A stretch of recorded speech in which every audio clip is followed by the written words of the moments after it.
Ce que je vous propose, peut-être parce que on n'a pas eu tellement eu le temps de prendre des questions-réponses ces derniers temps dans les tables rondes qui étaient assez denses. Là, si vous avez envie de poser des questions, enfin, on va faire un premier tour de table.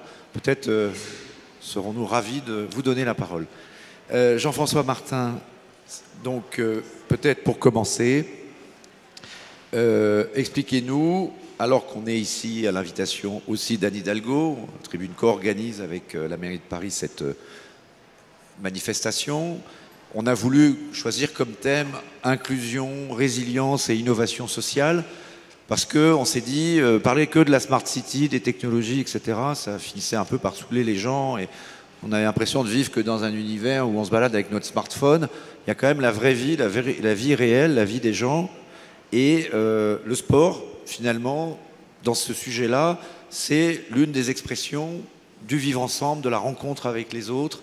Qu'est-ce que, au niveau de la ville de Paris, vous mettez en œuvre dans une logique justement d'inclusion, d'assistance aussi aux populations les plus fragiles pour faire en sorte que le sport, qui en général est une fête, c'est aussi la santé, dit-on, en tout cas, puisse être mieux intégré dans la ville.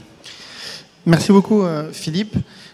C'est effectivement l'un des paris que nous faisons ici, c'est que parmi les grands sujets d'inclusion, le sport peut être un de ces leviers pour rendre la ville plus inclusive parce que le sport a 3 vertus fondamentales sur les jeunes, mais pas que, qui sont nécessaires pour créer des sociétés, des villes plus robustes, plus cohérentes et plus inclusives. Le premier de ces leviers, c'est d'abord évidemment celui de la mixité.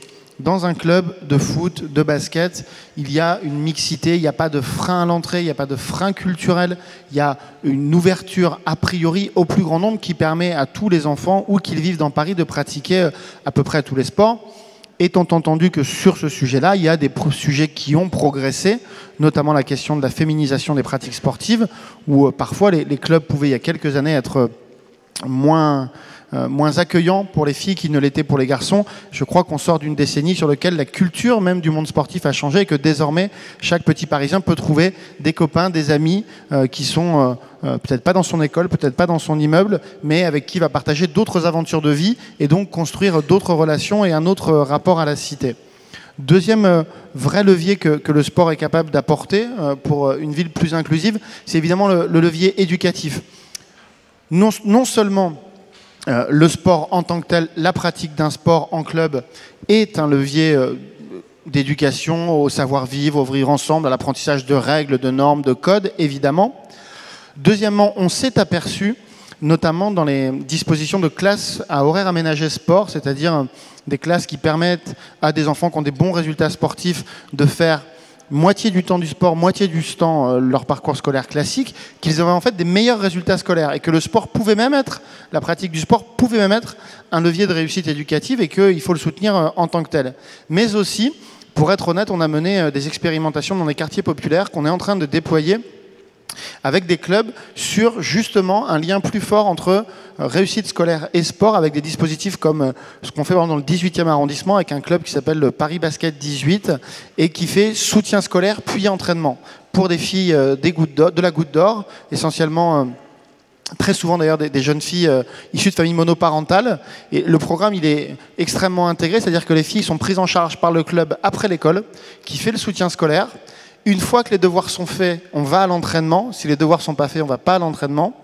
Il y a un lien permanent avec le collège qui permet, y compris de savoir s'il y a un décrochage scolaire, de pouvoir mieux le suivre par les éducateurs scolaires et sportifs qui suivent les enfants. Mais aussi, le club devient un lieu de groupe de parole pour les mamans et parce que ce sont très souvent des mamans, toutes seules, qui viennent du coup pendant les matchs, le samedi, se réunir et faire groupe de parole, partager, préparer un goûter ensemble, retrouver des activités collectives, et c'est bien l'ambition.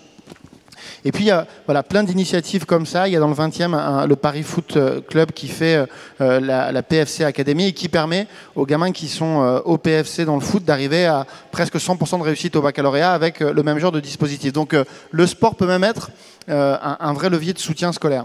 Et le troisième élément, il est peut-être plus culturel, mais il est important aussi. Le sport est un levier de réappropriation de l'espace public. Et dans les moyens qu'on a de faire société dans les centres urbains, l'appropriation de l'espace public est un levier d'inclusion majeur. Et on croit fondamentalement que les pratiques du running dans l'espace public, le pratique des courses, le pratique de la gym dans les parcs et les jardins, c'est aussi un moyen de s'approprier l'espace public. Étant entendu qu'on accompagne ces initiatives pour ne pas créer de fractures sociales ou territoriales sur cette pratique-là, car ça peut arriver. Et c'est par exemple ce qu'on a fait cette année sur une course qui s'appelle la Parisienne, qui est la course des femmes à Paris. C'est la plus grande course féminine d'Europe avec près de 35 000 participantes. On s'est rendu compte qu'en fait, il y avait un facteur social quand même à la participation à ces courses. Et donc on a fait, avec des associations du 19e et du 20e arrondissement, accompagner des mères de famille essentiellement au RSA vers tout un parcours, pas seulement le jour de la course, mais les 6 mois qu'on précédait, vers une réappropriation de leur confiance en elles, une réappropriation du corps, d'elles-mêmes, et puis d'un défi, et puis d'une réussite. Et puis elles étaient 80 cette année à courir la Parisienne et d'avoir réussi à relever ce défi grâce au sport. Et on s'est rendu compte dans les discussions qu'on a eues avec les associations qui ont accompagné, qu'il y avait au-delà du sport, en fait, quelque chose de l'ordre de... désolé de l'anglicisme, mais du self-esteem qui permettait aussi de reconstruire finalement des perspectives positives sur plein d'autres sujets au-delà du sport.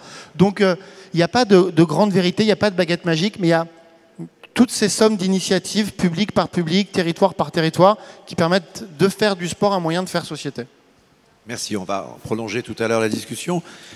Isabelle Escoffier, puisqu'on a beaucoup parlé du rôle des associations, donc vous travaillez pour cette association Aurore, donc peut-être pour celles et ceux qui ne connaissent pas Aurore, pourriez-vous nous donner le pitch, comme on dit, chez les startups pour comprendre ce que fait Aurore, en quelques mots, et puis peut-être réagir sur, puisque vous travaillez évidemment avec la ville de Paris, sur ce qu'a dit Jean-François Martin, c'est sur une façon de prolonger un peu ses propos. Oui, oui, donc bonsoir. On est très heureuse, Bianca et moi, de participer à ce temps d'échange. C'est vrai que l'association Aurore est une association de solidarité et de lutte contre l'exclusion qui est très ancienne puisqu'elle a bientôt 150 ans. Elle est née en 1871 à Paris, à une époque un peu troublée, où elle a été créée pour accueillir des hommes qui sortaient de prison. Et alors depuis, bon, le monde et le travail social a bien changé, mais enfin, on est toujours sur des problématiques. Le service d'ailleurs qui existait à l'époque, qui avait été créé, existe toujours. Et depuis, bien sûr, les choses se sont diversifiées, les besoins se sont diversifiés. Mais aujourd'hui, l'association Aurore est une grosse structure puisqu'on est 1600 salariés, donc c'est une grosse association, mais qui tient à son statut associatif. Et donc la vie associative, chez nous, c'est quelque chose d'important. Donc c'est une association reconnue d'utilité publique qui est sur Paris, en région parisienne, et puis aussi en France. Notre but, c'est d'accueillir et d'accompagner vers l'autonomie des personnes en situation d'exclusion, donc dans de nombreux domaines, que ce soit sur les 3 grands pôles qui sont tout ce qui est hébergement, et actuellement ce qui sera le focus que fera Bianca, notamment sur l'accueil de réfugiés ou de personnes qui étaient sur les grands campements de Stalingrad par exemple, mais ça c'est plus récent qu'on est sur ce domaine-là. On est sur tout type d'hébergement pour des personnes dans la précarité, on est sur le soin, beaucoup sur l'aspect médical, toxicomanie, maladie psychique, et puis sur l'insertion par l'économique, on va dire, faire insertion socio-économique, et puis des établissements pour des personnes handicapées. Mais quel que soit, l'année dernière, on a accueilli à peu près 30 000 personnes sur l'année. Je ne sais pas combien il y aura cette année encore, mais quelle que soit la raison pour laquelle une personne est accompagnée à Aurore, voilà, l'objectif c'est d'aller vers l'autonomie. Ce sont des travailleurs sociaux qui accompagnent les personnes, et on essaye de vraiment valoriser, utiliser des supports dans notre activité, au-delà du travail social. Et c'est vrai que le sport est un élément que petit à petit on intègre. Alors là, il y a un focus sur le championnat de l'intégration et de la solidarité que Bianca vous décrira, qui existe, pour lequel nous attaquons la saison 2, comme on dit maintenant. Mais c'est vrai que dans de nombreux services d'Aurore que je pouvais évoquer, que ce soit pour des personnes, enfin tout type de personnes en difficulté ou en précarité qu'on accompagne, quand on fait le tour, on voit qu'il y a beaucoup d'endroits où le sport est vraiment intégré dans les projets des projets des services, dans le travail social, parce que, bon, voilà, je ne vais pas détailler, mais on voit que ça apporte énormément de choses. Donc, quand on regarde, il y a des tas finalement de sports qui sont pratiqués et du coup j'ai regardé un petit peu en prévision de cette rencontre, et ça m'a vraiment confirmé dans le fait qu'on a des tas d'endroits où soit des accès des accès libres pour que les personnes qu'on accueille puissent utiliser des équipements sportifs, soit beaucoup on utilise et c'est l'inclusion aussi pour le coup des équipements municipaux, des équipements sportifs, des gymnases, la question que j'allais vous poser. Donc en lien avec la ville de Paris ou est-ce que la ville vous donne accès aux équipements? Avec la ville de Paris, avec d'autres villes, on demande les gymnases, on peut utiliser les équipements. Et voilà, donc on va parler du championnat plus précisément. Alors, mais oui, on a participé au début de l'année, il y a quelques semaines, au lancement du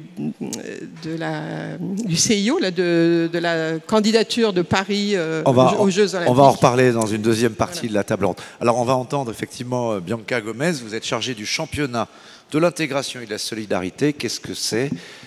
C'est la deuxième édition, donc j'espère que le micro marche, on va vous en trouver un sinon. Allez-y. C'est bon? Oui. Oui, effectivement, merci, bonjour à tous. J'organise la deuxième saison du championnat de l'intégration. Pour la petite histoire, c'est un championnat qui existe depuis 1 an, à l'initiative à la base de 2 bénévoles, qui sont Nathalie Avakian et Florence Bertinotti, qui sont adressés à la mairie de Paris et à l'association Aurore pour pouvoir porter ce joli projet. Donc ce qui s'est passé au tout début, ça s'est mis en place par un petit tournoi qui a rassemblé 8 équipes, soit 65 participants, sur des tournois de foot 5, avec des équipes composées d'émigrants et de footballeurs parisiens, franciliens, bénévoles. Voilà. Et puis au vu de la vive participation, notamment des réfugiés que nous accueillons chez Aurore et de la féliciter un petit peu de ce qui s'est passé, ce tournoi a été décliné donc en championnat sur une saison de 5-6 mois à raison de 102 matchs, 18 journées au total et 170 participants. Donc l'objectif, ça a été de pouvoir ouvrir davantage le championnat cette année, et notamment sur la question des femmes. Donc le 17 décembre prochain, on a un tournoi amical qui va rassembler tous les participants, notamment. L'objectif aussi, c'était de pouvoir ouvrir le championnat à davantage de sites Aurore. Il faut savoir que chez Aurore, on a 12 sites accueillant des réfugiés, ce qu'on appelle plus communément des migrants, mais disons plutôt réfugiés. Et on fait en sorte cette année de pouvoir, précédemment, sur l'édition précédente, on était à 6 sites qui participaient sur le championnat, et là on l'a ouvert à 12 sites. Donc ce matin, j'en étais déjà à 10 sites inscrits. Super chouette.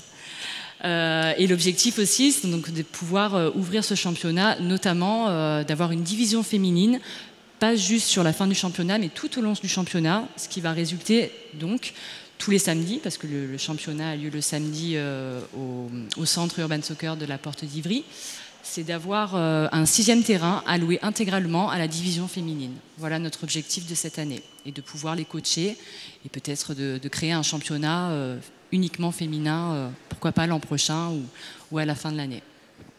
Est-ce que vous travaillez aussi avec des éducateurs sportifs, par exemple? Parce que ça se trouve, parmi ces migrants, je crois que le cas dans une ville, c'est pas à Paris, mais j'ai vu un reportage où il y a des réfugiés qui étaient dans un village, et il y en a un qui joue dans l'équipe de football de la village, de la ville moyenne, je ne sais plus où c'est, et qui est évidemment devenu la star locale parce qu'il joue très très bien. Et donc, est-ce qu'il y a des relations avec le milieu du football, par exemple, en se disant, ça se trouve, il y a un Zidane ou une Zidane qui s'ignore et qu'on pourrait sélectionner? Excusez-moi, effectivement, on a des partenaires, déjà les Black Stars International, des anciens joueurs.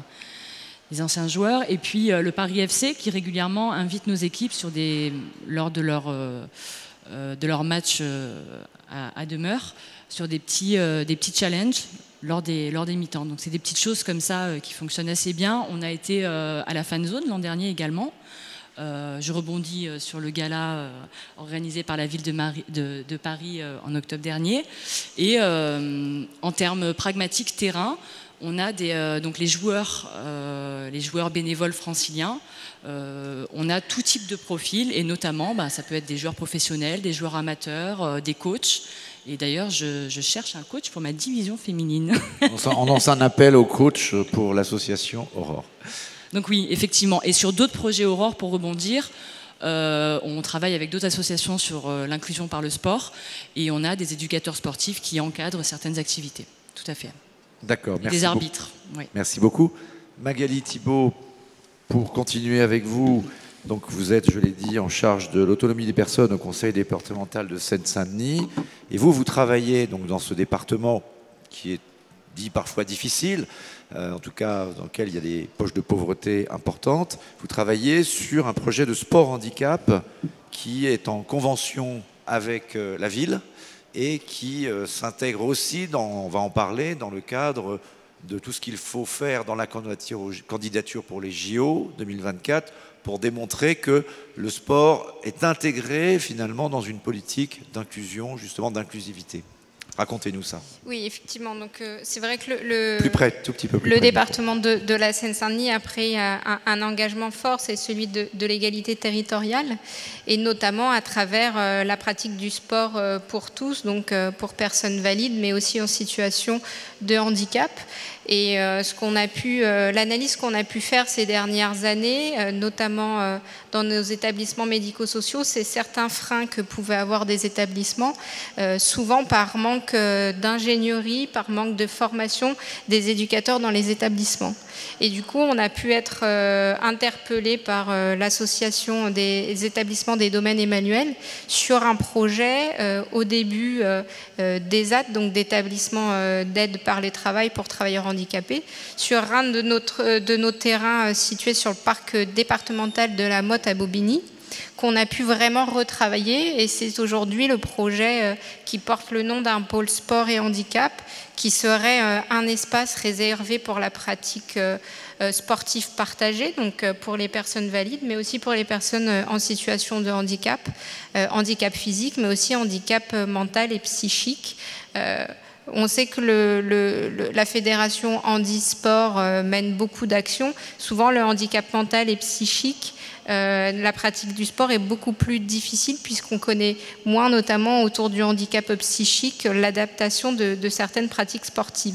C'est un lieu d'autant plus qui a des ressources importantes autour, puisque à côté de ce parc départemental, nous avons l'université Paris 13 qui forme notamment les éducateurs spécialisés auprès de personnes en situation de handicap. Nous avons également l'hôpital Avicenne et le campus des métiers. L'idée, c'est que ce lieu-là soit aussi un pôle ressources en termes de formation justement à l'accompagnement de la pratique sportive partagée, et aussi, pourquoi pas, de recherche pour notamment le sport de haut niveau, handisport et sport adapté.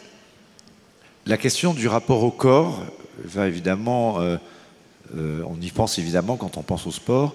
Vous le disiez tout à l'heure, convaincre des femmes qui disaient bon voilà, le sport c'est pas fait pour moi, d'y aller quand même, d'en faire un challenge.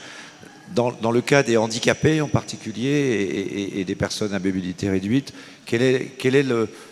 comment vous travaillez avec des psychologues, comment est-ce que vous arrivez à les convaincre de s'engager? On sait que les JO, les Jeux paralympiques, parfois ça surprend terriblement. Mais est-ce que ça conduit les gens quand même à aller jusqu'à accepter la pratique, qui est parfois difficile probablement pour eux? Oui, oui, et effectivement, là, je vais rejoindre Monsieur Martin sur les valeurs du sport, la valorisation, l'intégration sociale que permet ce sport. Et je pense qu'effectivement, les derniers Jeux olympiques et paralympiques, de par l'engouement que ça a pu susciter, je crois que c'est vraiment les derniers Jeux paralympiques de Rio, ça a été vraiment un engouement assez fort. On a vu beaucoup de personnes présentes dans les épreuves. Moi, j'ai eu la chance de pouvoir me rendre à Rio pour observer aussi le développement qu'il y a pu avoir à travers de l'accessibilité. Et ça, c'est une réelle opportunité. La sensibilisation qu'on peut faire auprès de nos personnes en situation de handicap. Et d'ailleurs, on le voit bien, une fois qu'ils sont sur une activité sportive, le handicap disparaît totalement. Et quand on parle de mixité, quand on parle d'échange, quand on parle de vivre ensemble, effectivement, pour nous, le sport est vraiment un critère et une valeur de cohésion sociale très, très forte. Jean-François Martin, si hier, il y avait une représentante du CIO, on n'a évidemment pas parlé, parce qu'on n'a pas le droit, avec eux en tout cas, de la candidature, mais avec vous, on peut quand même en parler. On l'a un peu dit, dans la candidature au JO, dans le cahier des charges, on pourrait dire maintenant, de plus en plus, le CIO demande une dimension inclusivité, inclusion sociale, impact social, aussi une dimension qui est beaucoup plus immatérielle, ce qu'on appelle l'héritage. Vous pourriez peut-être nous en dire un petit peu plus justement sur les conditions qu'on doit remplir pour aujourd'hui être candidat pour 2024.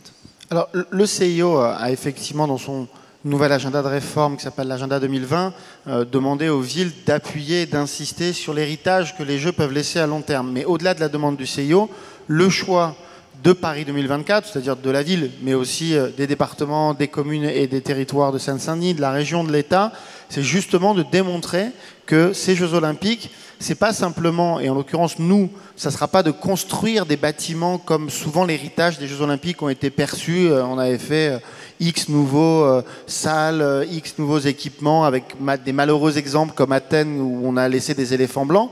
Mais de dire on a à Paris l'essentiel des installations existantes, Stade de France, Roland-Garros, Parc des Princes, Bercy, etc.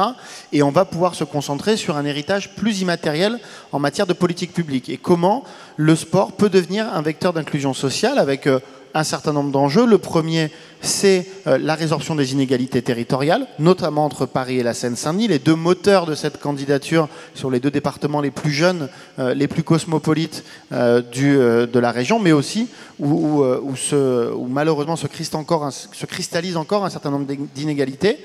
Et je crois que dans le niveau d'investissement public qu'on mettra en Seine-Saint-Denis, mais aussi et surtout dans l'impact culturel, dans l'impact dans les esprits, que donne l'idée que des Jeux Olympiques à Paris, en fait, se tiennent Paris, Saint-Denis, Seine-Saint-Denis, main dans la main, dans un territoire unique et commun, vont faire tomber les barrières les plus dures à faire tomber, qui sont les barrières mentales, de perception, de peur de l'autre, d'attractivité de tel ou tel territoire. Il faut montrer que c'est un seul et unique destin commun, et je pense que les Jeux auront cette vocation-là. Et puis, les Jeux Olympiques, quand vous les gagnez, croisons les doigts, faisons appel aux dieux de l'olympisme, s'ils existent, 13 septembre 2017. Après, nous avons 7 ans avant de délivrer les Jeux. Ces 7 ans, c'est pas 7 ans où on se croise les doigts et on se croise les bras en juste construisant les 2-3 trucs qui nous manquent. C'est 7 ans de politique accélérée de transformation. Et c'est pour ça qu'on a travaillé notamment avec Mohamed Younous, le prix Nobel de la paix, et le Younous Center, sur comment on va faire de cette candidature la première candidature, les premiers Jeux Olympiques du social business, avec intégration des entreprises de l'économie sociale et solidaire dans l'ensemble des marchés publics, avec économie circulaire sur l'ensemble des matériaux de construction et de seconde vie de tout ce qui sera construit de manière éphémère. Comment un projet comme ça, qui sur la durée des Jeux et après crée grosso modo 300 000 emplois, on y insère systématiquement des clauses pour les entreprises d'insertion. Je prends un exemple très concret. Dans le village olympique, vous allez avoir 17 000 lits au total dans le village olympique durant les Jeux. Ça veut dire aussi des télés, parce que les athlètes, pour dire la vérité, ils s'ennuient une grande partie du temps au village olympique quand ils ne sont pas en entraînement, en compétition, des machines à laver, etc. etc. Qu'est-ce qu'on va faire de tout ça ? Écologiquement et socialement. Écologiquement, on ne peut pas dire bon, on fout ça à la benne et voilà. Et socialement, il y a aujourd'hui des réseaux en France, je pense à Emmaüs Défi, je pense à Envie, qui font du travail, d'insertion par le reconditionnement notamment de petits électroménagers, et ça peut être un vrai modèle inventé par la France, inventé par Paris, qui montre que ces grands événements, ils peuvent être à un moment donné une injection dans ce circuit-là d'insertion et en plus de redistribution généralement sociale de cet électroménager, puisqu'il est souvent vendu à tarif très avantageux. Et donc on est en train de créer un cercle vertueux sur l'économie sociale et solidaire qui peut avoir sa pleine place au sein d'un projet olympique. Et puis ces 7 ans, c'est des 7 ans pour avancer sur des sujets. Nous, on a mis dans ce qu'on appelle le plan d'accompagnement de la candidature, moi, des sujets qui me tiennent à cœur, qui sont les territoires où le sport doit encore progresser, pour y compris lutter contre les inégalités sociales de santé. Il y a 2 sujets en particulier, moi, qui me tiennent à cœur. Aujourd'hui, on sait faire du sport aux enfants. En vrai, dans ce pays, entre l'école, le sport scolaire, les clubs, on sait faire. On sait de mieux en mieux en faire aux seniors, parce que à la fois dans les EHPAD, à la fois le programme associatif, on sait le faire. Il y a 2 endroits où on ne sait pas faire du sport. On a encore du mal sur la période de vie active. En fait, de 25-30 ans à 50 ans, on a un vrai sujet qui sont les actifs. Et on a là, en particulier, un vrai levier pour toucher l'ensemble de la société française. Vous avez dans le monde du travail quasiment l'intégralité des emplois qualifiés ou moins qualifiés, des récemment français aux français depuis plus longtemps. Il y a toute la société française dans le monde du travail et les entreprises auront un rôle à jouer. Et dans l'année qui vient, on va lancer un label qui permettra aux entreprises de s'engager sur le sport pour leurs salariés, c'est-à-dire création d'une salle de sport, prise en charge d'un prof de yoga, de gym qui vient entre la pause déjeuner donner des cours, sensibilisation à la pratique sportive, paiement par les entreprises des dossards. Il y a quelques entreprises par exemple qui chaque année disent on va mettre 200 dossards pour nos collaborateurs sur le marathon de Paris. Et bien voilà, le but ça va être que toutes les entreprises parisiennes s'engagent sur ce levier-là pour aller chercher ceux qui sont loin de la pratique sportive. Et le deuxième, c'est, j'en parlais tout à l'heure, les familles monoparentales, les mamans qui sont parfois déconnectées de la pratique sportive et parfois, y compris, avec des vrais enjeux de santé publique. Et dans le programme d'accompagnement, on prévoit de transformer une partie, c'est une bonne nouvelle aussi, des transitions énergétiques en ville. Les Parisiens ont de moins en moins de voitures. Nous nous en réjouissons. Et donc, une partie des places de parking dans le parc social de la ville de Paris sont inoccupées. Et donc, c'est des mètres carrés inoccupés. Et nous, on a envie d'amener de la pratique sportive ou au moins de la pratique d'activité physique. Ce qui répond à votre question tout à l'heure sur la peur du sport et le rapport au corps. La première des pratiques, c'est l'activité physique. Ça peut être la marche, ça peut être la gym, ça peut être le yoga, mais c'est déjà une reprise en main de son corps. Et nous, on souhaite transformer des pieds d'immeubles, des parkings qui sont vacants dans les logements sociaux pour les transformer en salles de sport de proximité pour que les bénéficiaires de logements sociaux aient à proximité une approche, une facilité à accéder au sport. Voilà des combats d'inclusion que l'accélérateur JO va pouvoir nous permettre de délivrer. Magali Thibault, pour la Seine-Saint-Denis, les JO, c'est une grosse affaire. Alors les 300 000 emplois que vous promettez, je ne sais pas s'ils seront durables, ils ne seront pas tous en Seine-Saint-Denis, mais effectivement, il y a un levier très clairement important. Comment est-ce que, évidemment, il faut qu'on gagne la candidature. Et ensuite, comment est-ce que vous voyez l'effet, notamment ce qu'on décrivait, l'héritage immatériel, mais aussi matériel, parce qu'il y aura ce village olympique, ce village de la presse, pour ce territoire, pour essayer effectivement de s'en servir comme d'un levier de développement et de casser la frontière, il faut quand même le dire, qui demeure entre la Seine-Saint-Denis et Paris. Oui, tout à fait. Effectivement, l'importance de cette candidature-là, c'est l'héritage qu'on va pouvoir laisser aux habitants. Et c'est pour ça aussi que tout le sens de la candidature, je crois, Paris 2024, c'est de faire avec les habitants et que vraiment l'ensemble de nos concitoyens soient investis dans l'ensemble des projets qu'on peut mener. Nous, c'est vrai que sur notamment les équipements sportifs, on est parmi les départements avec des taux d'équipement les plus faibles. Et c'est vrai que la candidature au jeu va permettre d'être un réel accélérateur sur nos projets de développement et notamment un héritage qui doit être durable, équilibré et qui va s'intégrer aujourd'hui dans l'unité territoriale qu'on peut avoir en Seine-Saint-Denis. Je prendrai un exemple. Aujourd'hui, on a un jeune sur 2 qui entre en 6e et qui ne sait pas nager. On a voté il y a 15 jours un plan départemental sur les piscines à hauteur de 40 millions qui va nous permettre de créer 6 nouvelles piscines et d'en rénover une quinzaine. On aura, si on a la candidature Paris 2024, des équipements importants sur le département puisqu'on va avoir la piscine olympique à Aubervilliers et notamment également le village des athlètes et des médias. Donc c'est effectivement en termes également d'accessibilité et de développement des transports en commun aussi, quand on a dans notre département des villes qui sont beaucoup mieux desservies que d'autres, des jeunes qui ne sortent pas ou qui ne sont jamais allés à Paris à 18 ans. Voilà, la réalité dans certaines villes de nos départements, c'est celle-ci.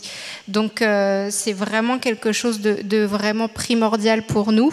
Et effectivement, il y a un héritage immatériel et la ville de Paris en parle très très bien, mais il va y avoir aussi un héritage matériel qu'il faudra pérenniser ensuite. Moi, j'ai été très marquée à Rio notamment des efforts portés sur l'accessibilité. La candidature, elle a permis notamment de voter un plan exceptionnel handicap au niveau national qui a triplé le nombre de places pour les personnes en situation de handicap.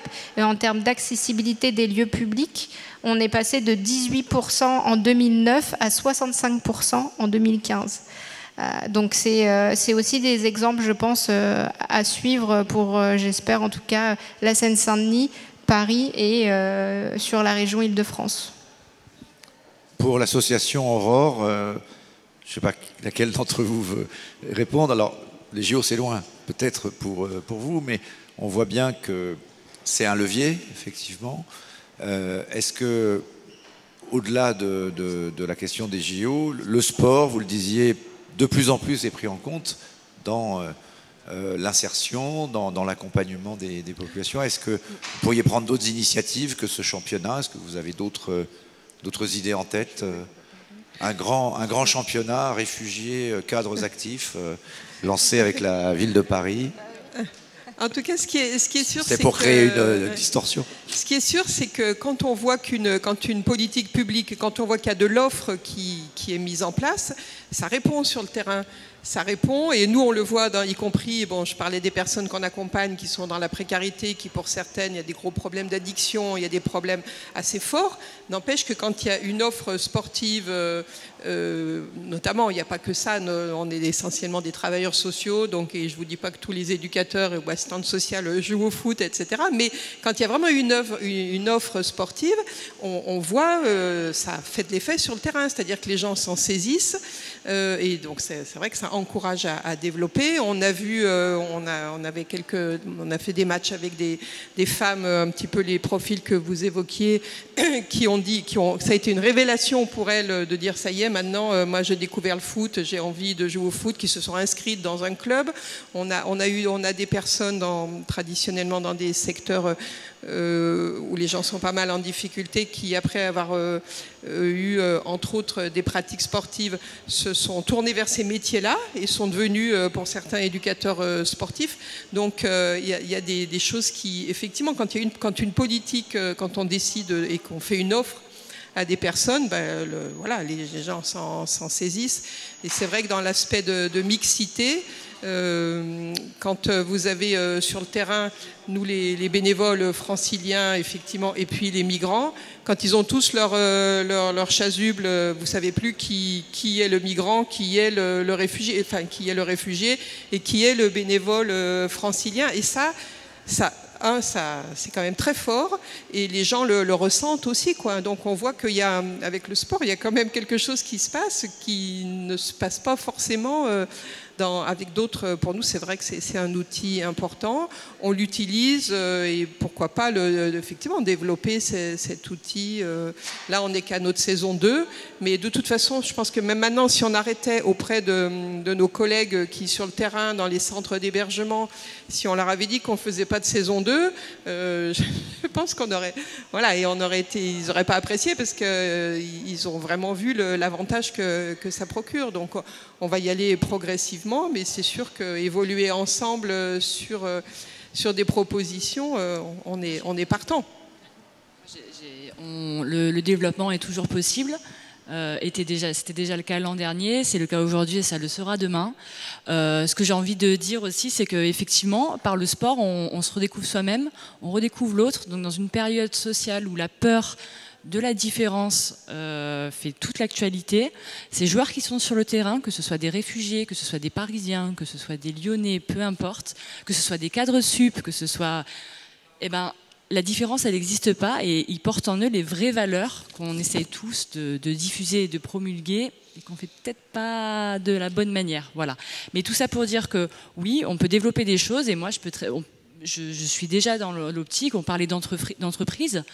Et ben pourquoi pas faire quelque chose avec une entreprise qui aimerait participer au championnat, toujours dans une idée de mixer nos joueurs, donc les joueurs de nos sites, avec des franciliens, avec des cadres supérieurs ou pas, mais tout est envisageable. C'est ça qui est intéressant en tout cas dans ce championnat, c'est que le développement est toujours en progression et que voilà, tout peut se transformer et c'est l'objectif, c'est d'ouvrir au plus voilà. Est-ce que, vous l'avez dit tout à l'heure un peu, mais est-ce que des entreprises vous soutiennent? Est-ce que les médias accompagnent ce championnat? Oui, alors pour le coup, les médias, on a pas mal de demandes de journalistes qui souhaitent, qui sont intrigués, parce qu'on est toujours bien évidemment dans l'actualité, et voilà, qui ont envie un petit peu de découvrir ce championnat. On a une bonne couverture médiatique. Donc il y a des choses qui vont se faire, notamment pour le samedi 17. Et puis en termes d'entreprise, voilà, on a quelques partenaires qui nous ont soutenus l'an dernier, qui continuent à nous soutenir cette année. Et comme je vous disais tout à l'heure, nous sommes ouverts à toute collaboration telle qu'elle soit. Voilà, ne serait-ce que des tournois, c'est des choses qui sont envisageables. Merci. Voilà, pour cette nouvelle Est-ce saison. que dans la salle, puisque j'ai promis que ce soit interactif, il faut que je tienne ma parole, je vois une main qui se lève. La dernière fois que j'ai fait une table ronde sur le sport, c'est à Marseille, avec l'adjointe en charge du tourisme et du sport de Marseille. J'ai donné la parole à la salle et elle s'est fait gronder parce que les piscines étaient en mauvais état à Marseille. J'espère que ce ne sont pas ce genre de questions. Mais les questions sont libres, pardon. Allez-y, madame, on va vous... Tiens, si tu peux, Jean-David, donner un micro. Essayez de rester quand même dans un temps limité. Si Oui, merci beaucoup. Présentez-vous. Antoinette Kapinga. Je viens de la RDC. Je suis maire d'une ville au centre du pays, à Kananga. C'est parce que j'embraye un peu sur ce que M. Martin a dit. Moi, je reconnais aussi que dans une ville, en tout cas, moi, j'ai vu l'expérience à proximité avec la population. J'ai 1,5 million de population. Donc, vous savez que chez nous, la jeunesse est très vaste. Environ 60%, c'est des jeunes. Mais il faut vraiment occuper les jeunes. On sait que le sport est vraiment un moteur d'inclusion. On sait aussi que ça permet la cohésion sociale à un certain moment. Donc, nous, chaque année, il y a l'entente urbaine qui fait des garçons. L'entente urbaine des garçons avec 20 équipes à peu près. On a un championnat chaque année, ça réunit beaucoup de monde. Et les filles, simplement, oui, 8 équipes. Mais il y a d'autres sports aussi en plus. Le problème chez nous, c'est que pendant qu'on cherche à faire du sport pour des classes ou d'autres catégories, nous, c'est la base, là. Hein, la base, les politiques, c'est-à-dire les politiques ne soutiennent pas beaucoup le sport. C'est plutôt comme un hobby, comme ça, alors que la jeunesse a de l'énergie à dépenser. Et donc c'est important d'avoir une vraie politique structurée. Absolument, c'est important. Voilà pourquoi 2 choses que je voudrais dire. La première chose, c'est que en tant que maire, j'ai senti ce besoin. Je ne sais pas, peut-être parce que je suis la première femme dans cette ville-là depuis 50 ans. Alors, j'ai introduit la première femme maire. Maire, oui. Les hommes, il y en a eu 36. Bon. Alors, avec l'IMF, justement, je suis parvenu à introduire un projet qui est passé. Et dans ce projet-là, il y a justement un complexe de sport. Et j'aimerais pouvoir échanger avec vous parce que dans l'avenir, les jeunes sportifs là-bas ont besoin d'avoir des échanges pour des renforcements de capacité et tout ça. Et ça, on n'a pas. Ça, c'est une première chose. Et l'autre chose, c'est que dans d'autres sports, tels que les sports des femmes et tout ça, nous avons les Zango, un nouveau sport qui est en Afrique, et le basket et le reste. On n'a jamais vu quelqu'un qui vient pour aider, pour pouvoir renforcer les capacités. Ils sont là, on fait simplement comme divertissement. Et pourtant, il y a de l'énergie, il y a un potentiel énorme pour pouvoir échanger. Comme ça, dans le cadre des échanges entre villes, je pense qu'il faudrait envisager cela. comme on est entre mères.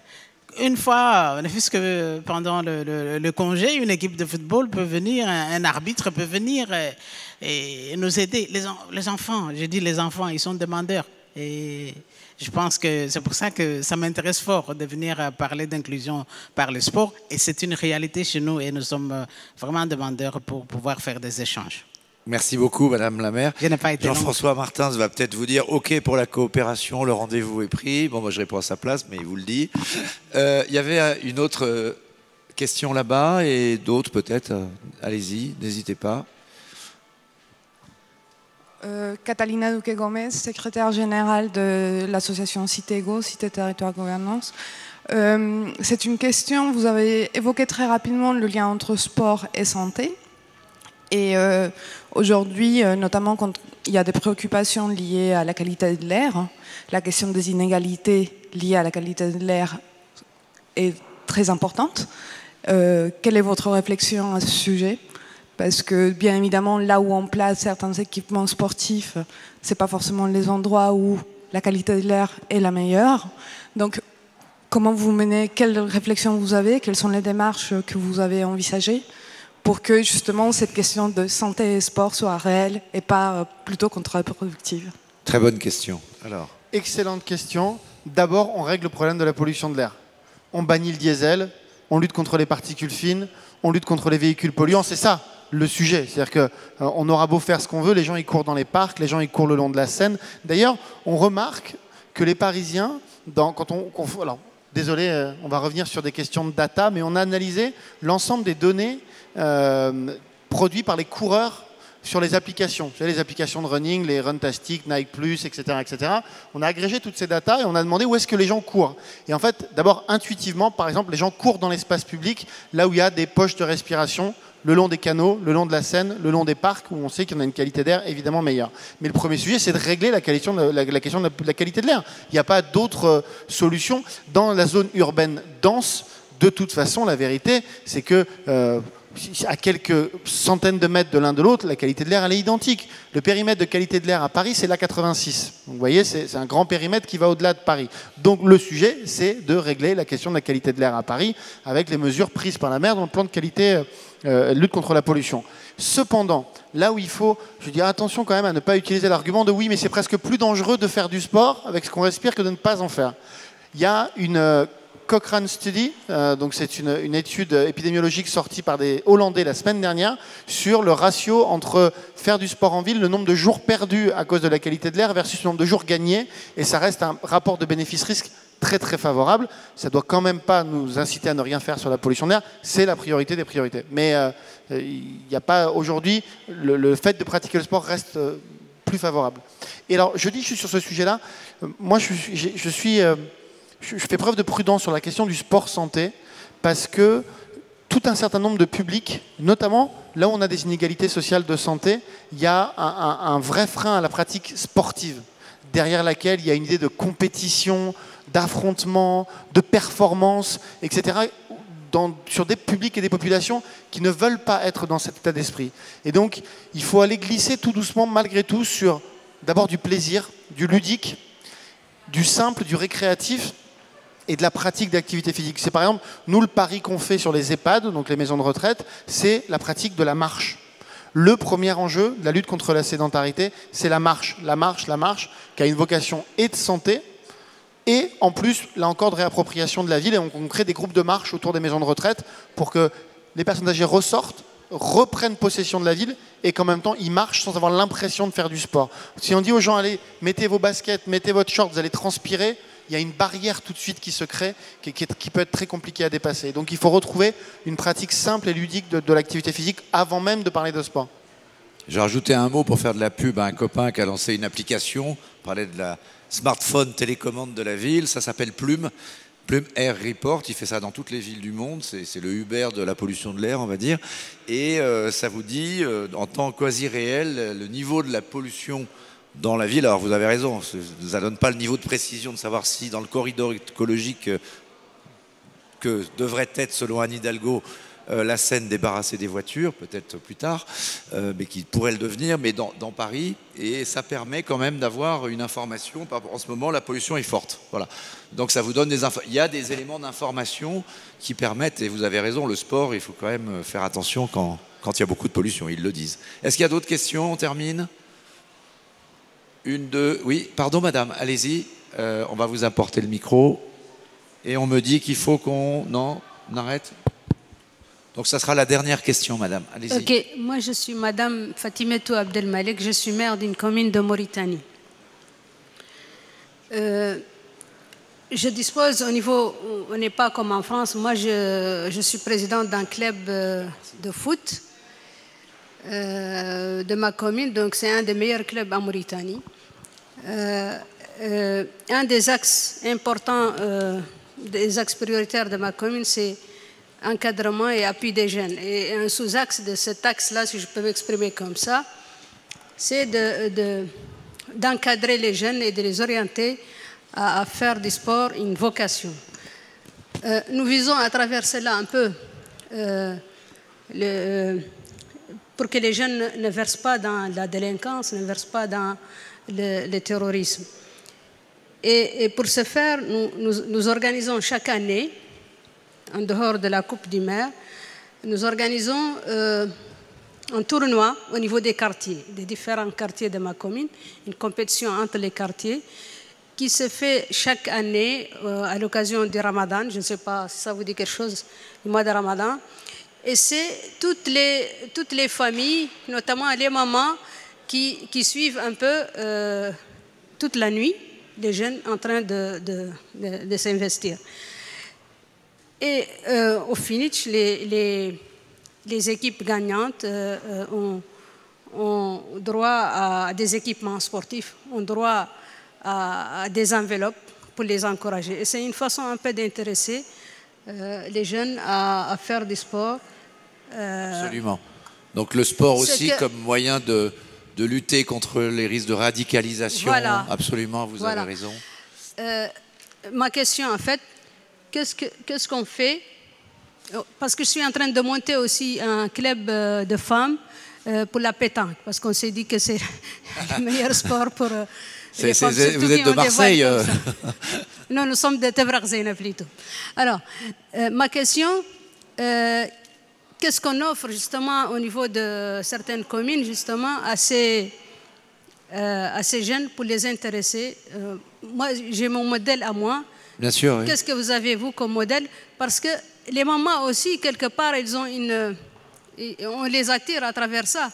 Et on est même allé jusqu'à donner des médailles pour des mamans qu'on a pu repérer durant tout le processus qui suit tout. On va essayer de vous répondre. Il nous reste 2 minutes. Merci. Donc on va vous reprendre le micro, pardon. Peut-être Magali, si vous voulez dire un mot, et Jean-François, enfin, ou tout le monde, pour conclure la table ronde, parce que c'est la clôture officielle là-bas, me dit-on, donc si vous voulez assister pour répondre à la dame, oui, sur quel type de rétribution, de contribution? Oui, sur les rétributions. Nous, on a des coupes, mais c'est déjà le fait de gagner. Alors, quand on a 2 clubs dans un même l'important, c'est de participer. Et ensuite, tout ce qui est petit challenge avec nos partenaires et le fait de pouvoir sortir sur la pratique du foot, ça fonctionne très bien. Magali, sur l'éducation par le sport dans les quartiers. Oui, l'éducation par le sport dans les quartiers, mais aussi, parce qu'on n'en a pas trop parlé, les liens intergénérationnels et notamment le mélange notamment des jeunes et des moins jeunes. On a parlé effectivement de la pratique sportive pour les personnes âgées. Je crois que là aussi, il y a beaucoup de valeurs et de vecteurs autour du mélange et du lien intergénérationnel.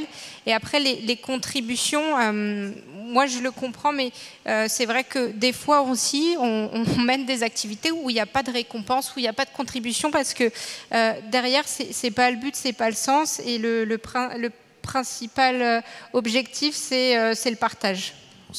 Merci beaucoup, mais le sport, c'est aussi quelque chose de gratuit.